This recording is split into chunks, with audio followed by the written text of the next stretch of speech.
potong dari awal tapi nggak usah di-cut lagi. Oh, Jadi nanti dipotong aja. Masih dikit soal. Dah, yuk. 1, 2, 3. Halo guys, selamat datang di Gis Podcast. Podcast ya para Gen Z.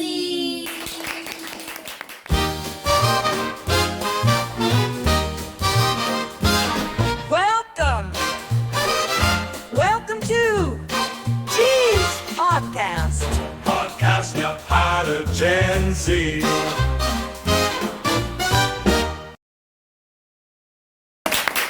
Nah, sebelum kita masuk ke inti dari podcastnya nih, izinin gua sama partner gua memperkenalkan diri dulu ya.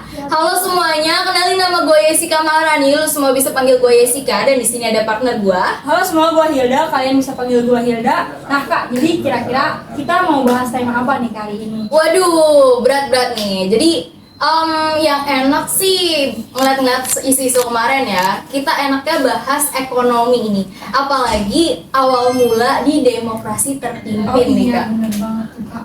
Seru banget tuh ya Kak, Bener banget. Nah, tapi kalau misalkan kita ngebahas tentang ini nih, kita nggak mungkin berdua doang Iya nggak sih Kak?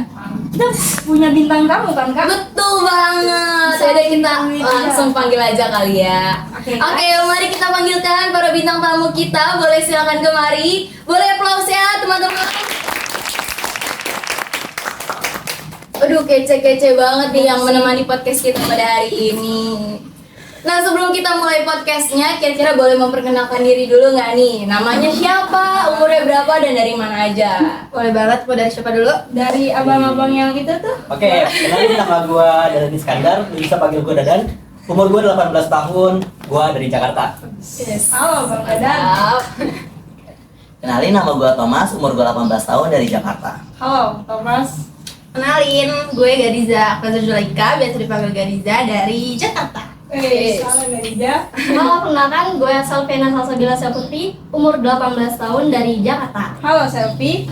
Keren-keren banget kan Kak dengan ngobrol hari ini. Bener banget. Nah, tadi kan udah kenalan nih para bintang tamunya. Nah, tadi juga rata-rata di umur 18 tahun ya. Yeah. Nah, kita semua tahu ya kalau misalkan umur 18 tahun, kelahiran tahun 2006, 2007 itu masih masuk ke Gen Z. Nah, kita berdua mau ngetes nih, kira-kira Gen Z itu paham gak sih tentang isu-isu sosial di masyarakat yang kemarin rame tentang Indonesia Gelap 2020? Kayak kita lagi ditantang guys. Aduh. Boleh ceritain dikit gimana sih kepengen tahuan Gen Z akan isu-isu sosial atau isu-isu politik ekonomi yang sedang terjadi ramai di sosial media? Siapa yang mau jawab? Boleh? Ya, boleh. Kalau gue pribadi sih, jujur gue cukup cukup menarik ya, bukan menarik, tapi tertarik buat mengikuti isu-isu politik atau sosial ekonomi yang ada di Indonesia ini sih. Apalagi ngomongin yang kemarin Indonesia Gelap, itu gue ngikutin banget karena gue pribadi gue main Twitter yang udah pasti tahu. Oh sorry, namanya X sekarang. Iya. Udah pasti ramai banget. Jadi gue sebagai pengguna sosial media yang cukup aktif, jadi lumayan mengikuti lah ya isu-isunya. Oke, buat yang lain gimana nih? Para Gen Z yang lain apakah mengikuti arus sosial media juga atau enggak? Sama sih, kita ngikutin juga sih. Banyak sosial media yang kita punya kayak Instagram, Betul. X, pastinya punya info-info seperti itu. Betul. Dan kita cukup tertarik juga buat bahas ini. Oke, mantap nih bintang tamu Gen Z kita. Nah, ngomong-ngomong soal Indonesia Gelap 2025, kemarin kan rame banget ya adanya demonstrasi yang terjadi di berbagai daerah di Indonesia. Ya. Nah, kira-kira kalian tahu nggak demonstrasi terbesar sepanjang sejarah yang ada di Indonesia itu terjadi pada tahun berapa?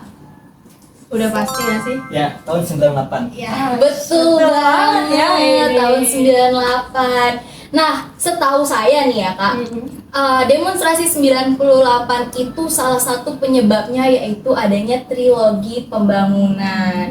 Nah, Ya. kira-kira cocok banget nih para Gen Z di sini sebagai bintang tamu. Ada yang tahu nggak trilogi pembangunan itu apa? Gue dulu kayak. Ya. Boleh, Gue boleh. pribadi, pengetahuan gue itu kalau trilogi pembangunan itu suatu program kerja yang dibuat atau berdirikan oleh Kabinet Pembangunan 3 untuk memajukan perekonomian yang ada di Indonesia pada saat itu. Nah, jadi waktu aktifnya sekitar periode tahun 1978 sampai 1983 sih. Tahu ya Kak, Gen Z sekarang ya. Iya, gila. Riz kalau anak Iya. Gen Alpha mah Riz banget, Riz. Nah, ini salah satu isu yang menarik ya buat gue pribadi juga. Kira-kira tadi kan gue udah tahu nih trilogi pembangunan itu apa, dan kalian juga sharing-sharing nih ke teman-teman. Kira-kira isi dari trilogi pembangunan itu apa sih? Boleh saya mau jawab? Dua kali ya.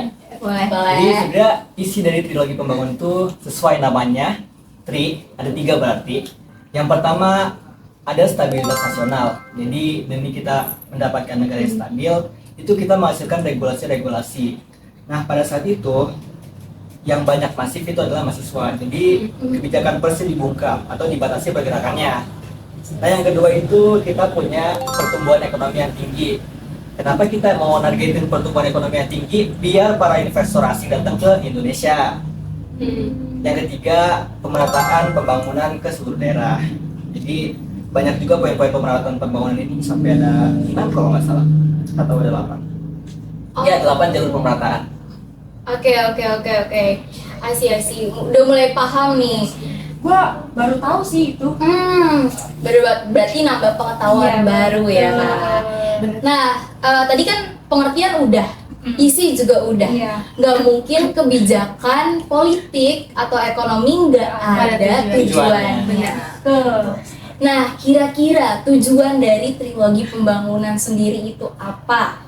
Boleh jawab? Boleh, silakan.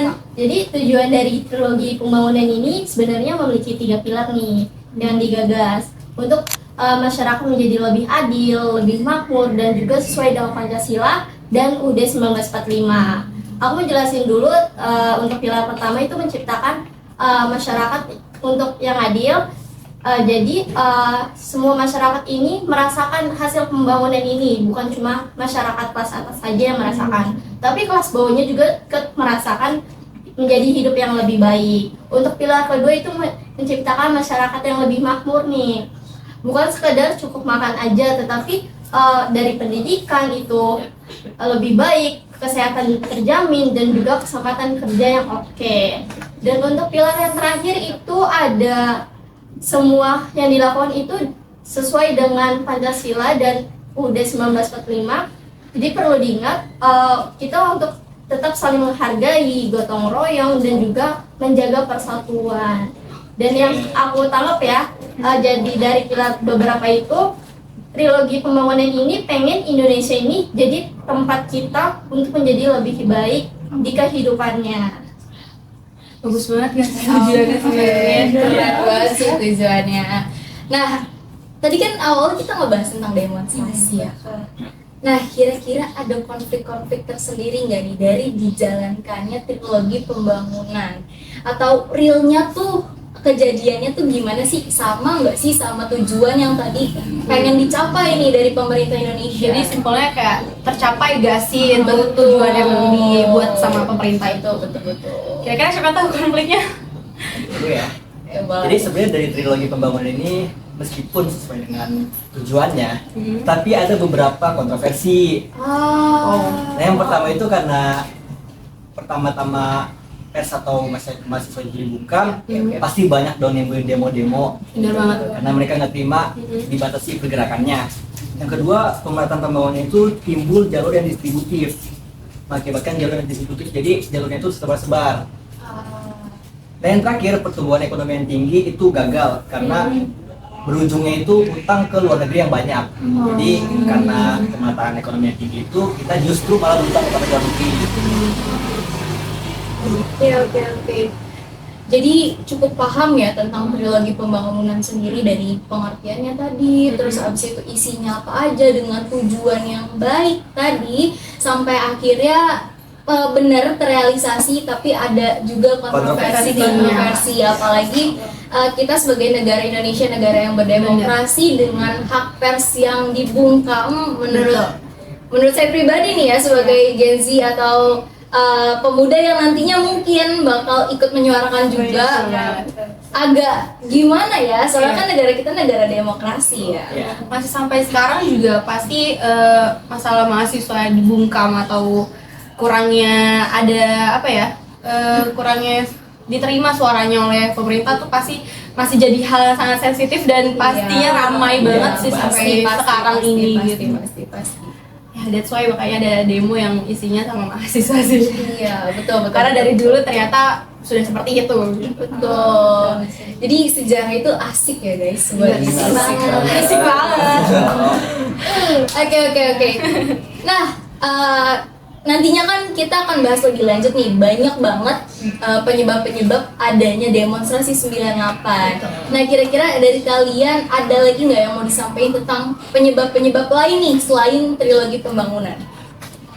Oke, jadi di trilogi pembangunan itu sebenarnya kita ada rencana yang dibuat setelah trilogi pembangunan itu. Kayak di dalam trilogi pembangunan itu ada yang namanya rencana pembangunan jangka panjang sama rencana pembangunan jangka pendek. Nah, kalau jangka panjangnya itu sekitar dari tahun 25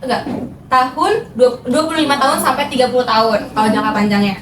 Kalau jangka pendeknya itu ada namanya repelita. Nah, repelita itu rencana pembangunan 5 tahun. Jadi dievaluasi setiap 5 tahun sekali gitu. Oke. Ngomong-ngomong soal repelita ya, berarti repelita itu apa sih? Repelita itu apa sih? Jadi Repelita itu salah satu program pada kabinet Orde Lama, Orde Baru ya, Orde Baru. Jadi dari Repelita ini kita punya 8 tahap, 6. Kita punya 6 tahap Repelita. Ya. Tahap yang pertama ada apa aja?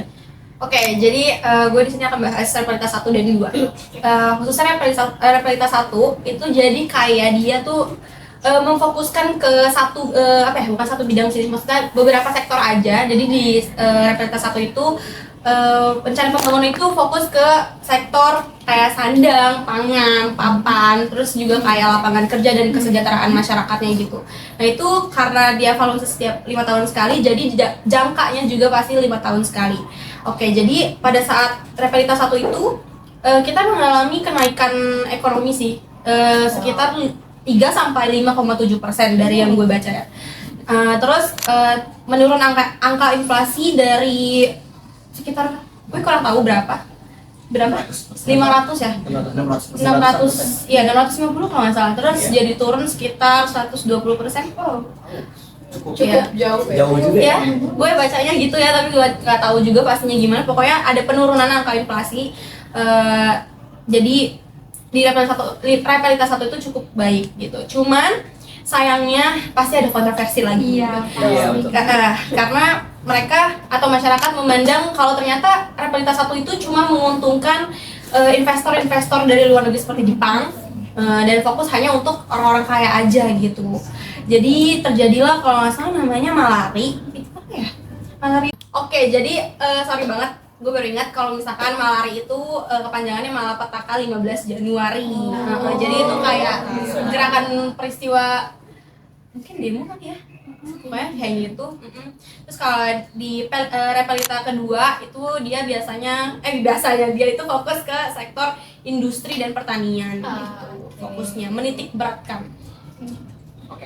Oke, lanjut. Masih ada 6 repelita, tadi udah 2, masih ada 4. Siapa yang tahu? Lanjut. Oke, gue mungkin ya.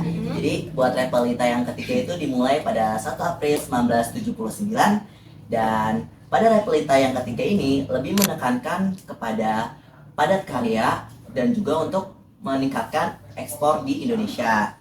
Nah, pada masa Orde Baru ini, pemerintahan pada saat itu lebih meningkatkan produksi beras untuk menjadi makanan pokok Indonesia. Nah, di repelita 3 inilah juga terjadi swasembada pangan. Swasembada pangan. Oh iya, swasembada pangan. Sampai guys agak tipe dikit. Nah, yang bisa menghasilkan waktu itu produksinya sampai 28,5 juta ton beras. Nah, Jadi di karena situ kenaikan beras ya. betul. Nah, karena Indonesia pada saat itu bisa menghasilkan beras yang melebihi pasokan pangan yang dibutuhkan pada saat itu, Indonesia juga mendapat penghargaan dari FAO. Gue tahu namanya apa? Macan Asia nggak sih waktu itu Indonesia disebutnya? Iya, betul Ya. banget. Karena kenaikan beras itu jadi Indonesia disebut sebagai macan Asia. Betul. Nah, selain itu di masa Orde Baru di Repelita ketiga ini juga dilakukan pemerataan pembangunan. Nah, pemerataan pembangunan ini dibikin rumah-rumah untuk para rakyat dan juga perbaikan di daerah-daerah pedesaan. Nah, juga dilakukan pemerataan pendidikan, di mana dilakukan perluasan pendidikan dasar untuk pendidikan teknik ataupun tingkat kejuruan selanjutnya. Nah, lalu dilakukan juga pemerataan layanan kesehatan, di mana dilakukan pemberantasan penyakit menular, penyakit para yang sering dialami oleh masyarakat, terus dilakukan peningkatan upaya gizi, terus melakukan pencegahan lainnya, dan juga melakukan penyuluhan mengenai bahaya narkoba agar masyarakat tahu dan terhindar dari narkoba. Lalu pemerintah juga pada saat itu menyediakan obat-obatan dan para tenaga medis dan para medis yang dibutuhkan pada saat itu. Nah, di Repelita ketiga ini juga nih Kak, makanya bisa ada pusat kesehatan masyarakat yang kita kenal sekarang.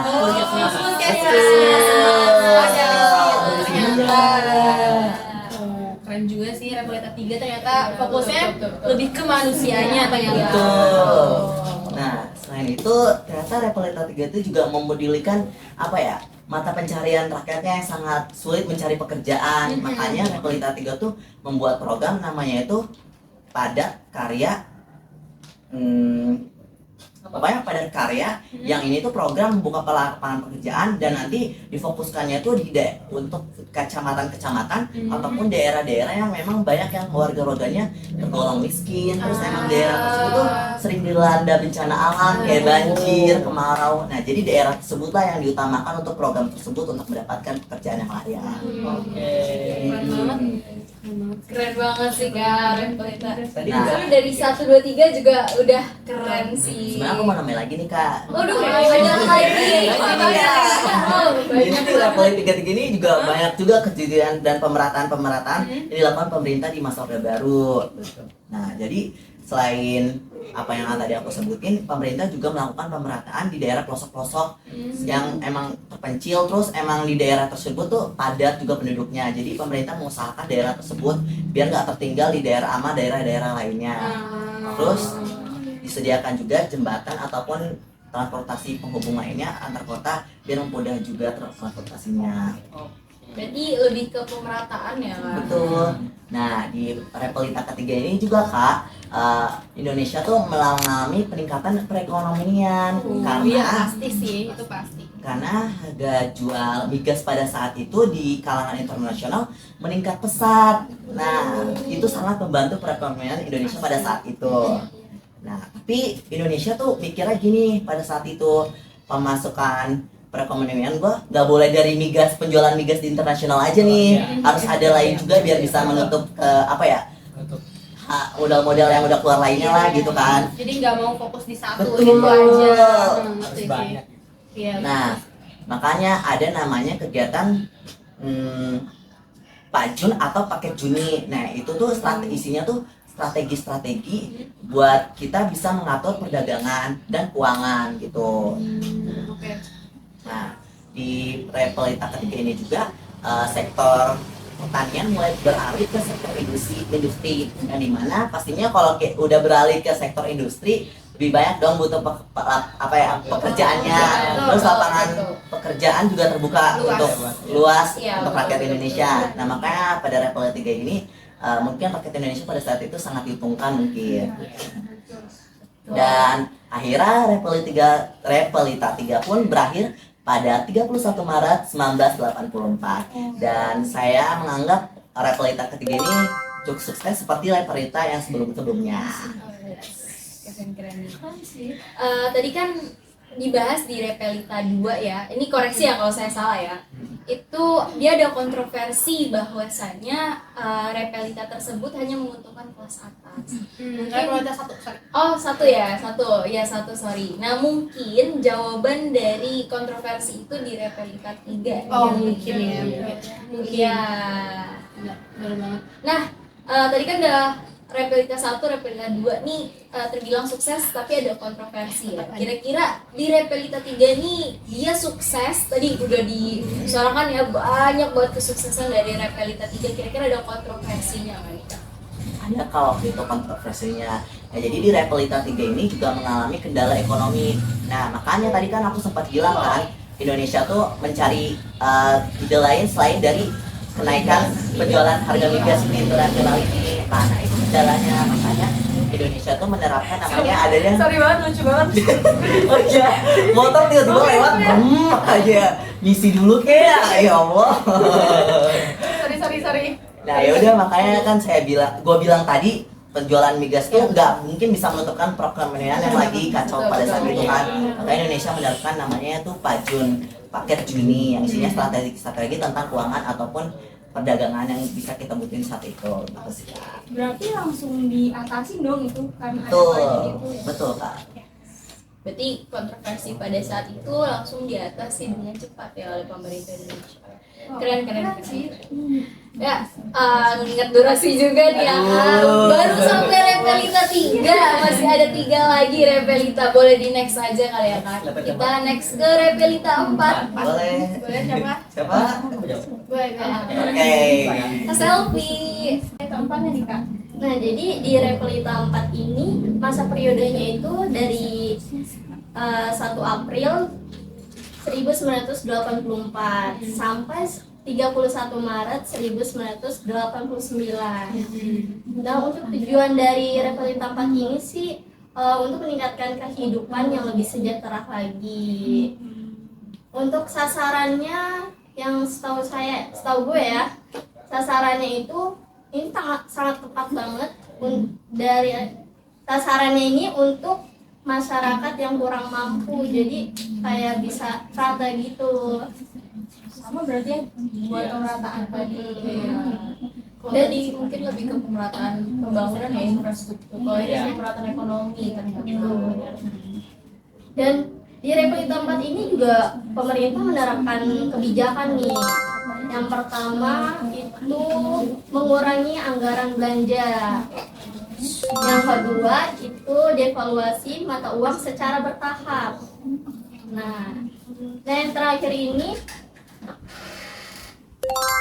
reformasi. Yang terakhir ada reformasi administrasi pembangunan itu. Jadi Devaluasi itu. Oke. Menarik sih Repelita 4. Gimana nih, mau dilanjut Kak? Lanjut aja sih. Durasi. Oke. Boleh dilanjut ke Boleh dilanjut ke Repelita 5. Oke, Repelita seru jawab. Coba aja kali ya. Ya. Karena dari tadi dia udah diem aja guys. Nanti kita Nggak bisa. Jadi Repelita ini dimulai tanggal 1 April 1989 sampai 31 Maret 1984. Nah, Repelita 5 ini dia sebagai masa terakhir dari rencana pembangunan apa tadi?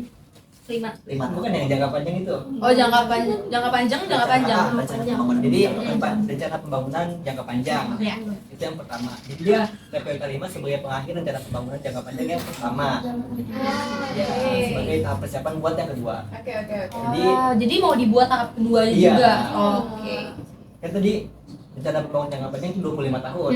Nah, Repelita 5 ini tahap terakhirnya. Ngerti. Yang ke 25 tahunnya. Nah, di Repelita 5 ini titik fokusnya itu meningkatin sektor pertanian, terus ada juga memantapkan swasembada yang tadi sempat disinggung kan. Swasembada pangan. Ada juga kita meningkatkan produksi hasil pangan, hasil pertanian, serta sektor industri nih. Karena tadi juga udah mulai masuk sektor industri kan. Jadi kita sedang memaksimalkan sektor industri di Repelita kelima ini. Khususnya industri yang menghasilkan banyak barang untuk ekspor, barang-barang untuk ekspor. Jadi seperti ekspor tenaga kerja, terus ekspor barang-barang yang lain. Industri hasil pertanian juga tetap dinaikkan juga. Terus ada juga industri yang dapat menghasilkan mesin-mesin supaya produktivitas di industri itu tetap efektif. Mungkin Repelita 5 itu cukup berlangsung dengan baik. Jadi seperti itu. Oke. Tunggu dulu deh. Aku agak miskonsepsi di sini ya. Tadi kan ada yang bilang kalau misalnya Repelita itu ada 6 ya. Tapi tadi Dadan bilang kalau misalkan Repelita kelima itu udah jadi Repelita terakhir nih Dari- di Gimana 25 tuh? tahun itu. Ayo. Jadi sebenarnya kita kan punya yang tadi namanya proses rencana jangka panjang. Iya, betul. Sama betul. jangka pendeknya kan. Hmm. Repelita ini jangka pendeknya. Iya. Jadi dia itu bagian dari jangka panjang. Oh, iya. Jadi di jangka panjang satu ini dibagi menjadi Repelita 5. Dan 5 Oke. tuh di jangka panjang 1. Iya. Iya. Nah, kalau misalnya Repelita 6 itu sebagai tahap pertama dari rencana jangka panjang yang kedua. Oke. Tapi kenapa ya dia dinamainnya tahap ke-6? Jadi kan kita kayak miskonsepsi beneran Iya. gitu. Oh, ini lanjutan dari Repelita 5 nih. Kenapa ya kira-kira kayak gitu? Ada yang tahu gak sih? Karena mengusung dari Repelita itu kan, jadi sesuai urutannya aja dari 1 sampai 5. Nah di tahap yang keduanya jadi 6 sampai 10 gitu. Oke. Mau dilanjut? Mau lanjut boleh Repelita 6? Kenapa nih? Ya boleh nih masih agak gimana gitu tentang Repelita 6. Gak jelas gini. Nah. gitu. Benar. Sebagai bagian dari proses rencana jangka panjang yang kedua nih, Repelita 6 itu niatnya mau diselenggarain pada tanggal 1 April 94 sampai 31 Maret 1999. Jadi Repelita ke-6 ini diharapkan mampu meningkatkan semua sektor setelah sektor-sektor yang disebutkan tadi. Tetapi pada dasarnya Repelita ini gagal. Ternyata gagal. Oke. Nih. Sebabnya? Kenapa bisa gagal? Jadi sebabnya itu karena pada tahun 1997 kita udah mulai mengalami krisis ekonomi akibat utang-utang negara yang menumpuk, tingkat inflasi yang juga tetap naik, terus ada juga mata nilai uang yang menurun, nah itu yang menjadi hambatan-hambatan di Repelita ke-6 ini. Gitu. Jadi pelaksanaan Repelita ke-6 ini berlangsung sebagai kegagalan.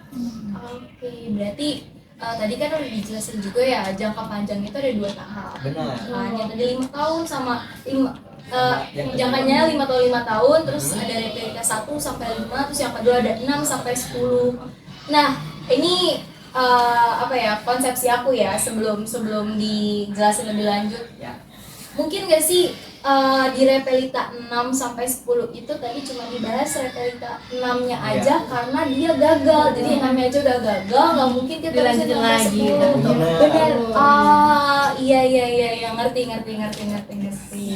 Masalahnya kondisinya udah sangat-sangat Tidak menguntungkan. kasarnya hancur lah ya. Jadi nggak mungkin tetap diterusin gitu. Jadi mungkin langsung negaranya ambruk kalau kayak gitu deh. Kalau diterusin mungkin gitu kali ya. Jadi oke stop di tahap ke-6 gitu. Nah, di Repelita ke-6 ini sebenarnya ada fakta yang kayak gini. Apa tuh? Jadi Fun kenapa fact. kenapa kita udah mulai demo-demo di tahun 97 itu? Karena puncaknya itu harga BBM melonjak tinggi. Makanya masyarakat udah mulai protes nih. Nah, cara protes mereka itu udah mulai demonstrasi, penjarahan, perampokan, bahkan sampai menghancurkan fasilitas-fasilitas umum. Oke. Seperti itu. Serem juga sih. Ya, kayak yang kita tahu juga ya demonstrasi terbesar di 9 April itu bener-bener Iya, bener-bener keras banget. banget sih. Kacau. Untung kita Gen Z. Untung kita Gen Z. Oke guys, asik banget ya kita ternyata dari tadi ngobrolin tentang trilogi pembangunan sampai ke Repelita. Sorry, Repelita. Udah tipe. Saking asiknya kita ngobrol. Nah, ternyata guys, fun fact-nya itu masih banyak lagi penyebab-penyebab terjadinya demonstrasi 98. Jadi stay tune terus di podcast kita Git Podcast dengan host dan bintang tamu kece lainnya yang pastinya berbeda setiap sesi. Oke, stay tune. Kita di sini mau ngucapin terima kasih dan minta maaf kalau kita ada salah-salah kata. Stay tune terus di sini. Nanti kita ada switch sesi. Bye bye. Kan